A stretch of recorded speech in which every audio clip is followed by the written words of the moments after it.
Thank you for being with us. So, your main reactions to this State of the Union address? Well, it's just very disturbing and surreal. The media treats this like an award show. Who's there? What are they wearing? I mean, giving these standing ovations to Donald Trump, Melania Trump. People are applauding every sentence he gives, chanting USA like frenzied freaks. I mean, it's kind of an embarrassment that this is the state of our country, kind of an absurd, grotesque dog and pony show where you have the CEO of the empire just bragging and blatantly lying. I mean, let's face it, this is designed not to display the unity of the country or the unity of Congress. This is to display the unity of the capitalist class that are united behind the US empire and essentially its bipartisan foreign policy agenda. He's talking about one nation. They don't mean one nation for us, they mean one nation for them.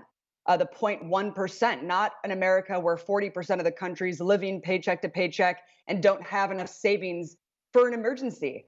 I mean, who cares about this? Trump gives speeches every day that are insane. These people should have walked out. People should have been yelling at him and heckling him because of what he has done to this country. He brags about people getting kicked off food stamps as if that's good. He discusses unemployment being low, not to mention that these jobs are horrible, a lot of them under minimum wage. He brags about kicking people off healthcare as Americans are rationing insulin. I mean, we are the only industrialized country without healthcare for all. And of course, we can't forget that he mentioned how drastically he's cut regulations and minimized the size of government in the first 2 years more than any other administration. That is abysmal. How is that good? And we also saw the women in Congress wearing white as to support the large number that he says the more number of women serving in Congress, but there's a lot of information also debunking that as well. I didn't hear the last comment of your question. Sorry about that. So there's a lot of information online and after his speech that debunks the idea that more women are serving in Congress and there's less pay gap for women and men throughout the U.S. I mean, this is a man who lies through his teeth. You can't even count the amount of lies that he says. I mean, he talks about his inauguration, audience being the biggest in history. He talks about how there's prayer shawls being found in the desert. I mean, he epitomizes fake news, but somehow because of the failures of the corporate media, he's been able to legitimize that he somehow is the purveyor of truth to his unquestioning base. It's a complete embarrassment, Carla.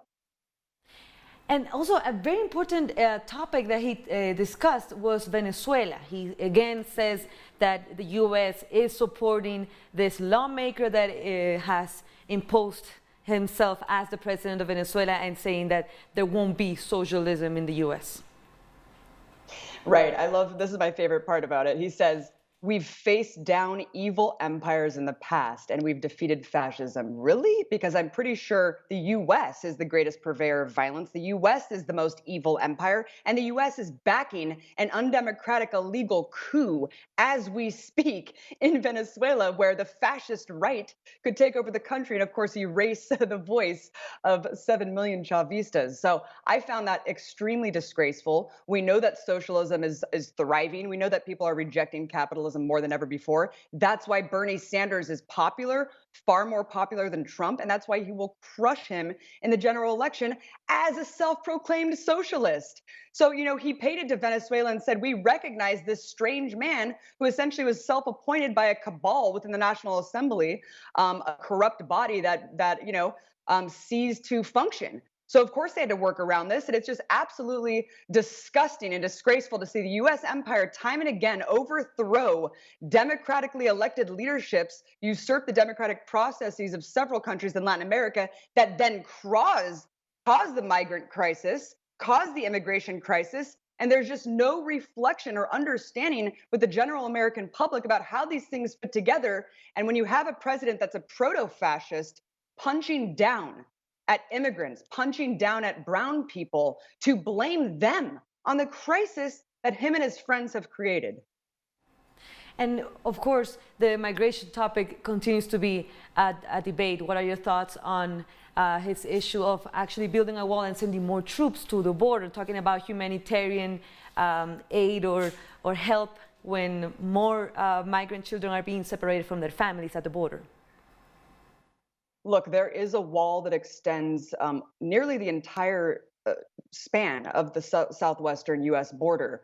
Where there isn't a wall, there's treacherous mountainous terrain. And there's a wall where people already don't think that there's a wall. The Democrats are going along with this policy because we know Bill Clinton in 1996 put that death by deterrence. They wanted to funnel migrants into the most death-defying routes so that they could die and use their deaths as somehow a deterrent to the rest of the people in Mexico and Latin America. This obviously doesn't work. There's thousands of migrants dying every year in the desert. The Democrats are pretending bizarrely that there is not a wall because they want to play this faux humanitarian angle opposition to Trump. Both think that people should be deported in mass. Obama was the deporter in chief. Here you have Trump basically lying again. He's claiming kids in cages are crisis actors.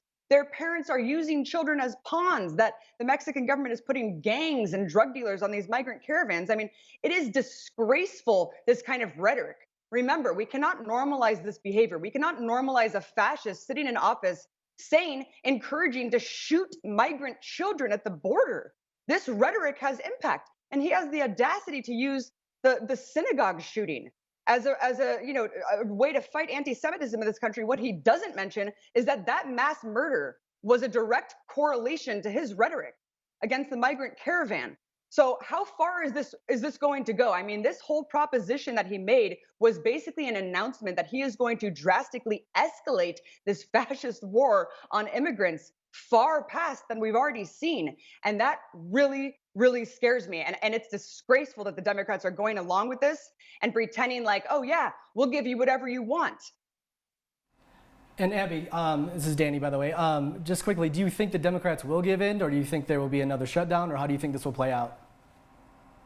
Well, we had Nancy Pelosi already saying, look, we'll give you anything you want. So whatever border security you want, you got it.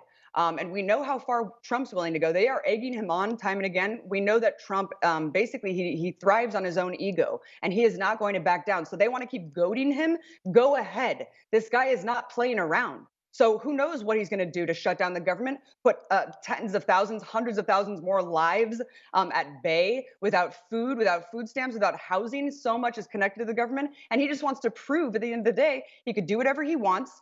The Democrats will capitulate to him. And he also wants to prove that, look, the government can function fine without all of these jobs. It's just everything will serve him unless the Democrats stand up and finally fight for something that they claim to represent on behalf of the American people. Indeed. Thank you very much for your time, Abby, and for your very thoughtful thoughts on what's happening today.